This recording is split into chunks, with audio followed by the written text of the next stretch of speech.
नमस्ते दमौली, नमस्ते दमौली, नमस्ते तनहु, नमस्ते तनहु। धन्यवाद।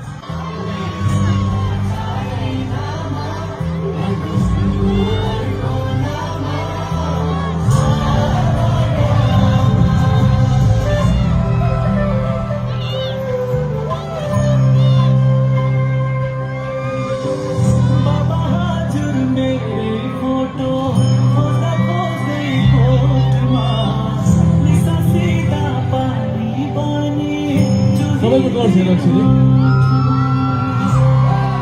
चलचित्र आवादामा यी आउँदो माघ 16 गतेदेखि लाग्दैछ तपाईँको नजिकै सिनेमाहरुमा।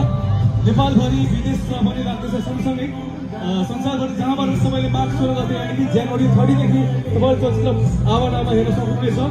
र अग्रिम धन्यवाद तपाईँलाई आवादामा हेरिदिनु भएकोमा। है त, तपाईँलाई धन्यवाद दिइसकेको छु, अग्रिम धन्यवाद दिएको छु। तपाईँ चलचित्रबाट हेर्नुपर्छ है त, हेर्नुहुन्छ नि? ओके, चलचित्र हेर्नुहुन्छ कि हेर्नु आवादामा? ओके, नम्बर टी-सर्ट अब दिनेछु। भालो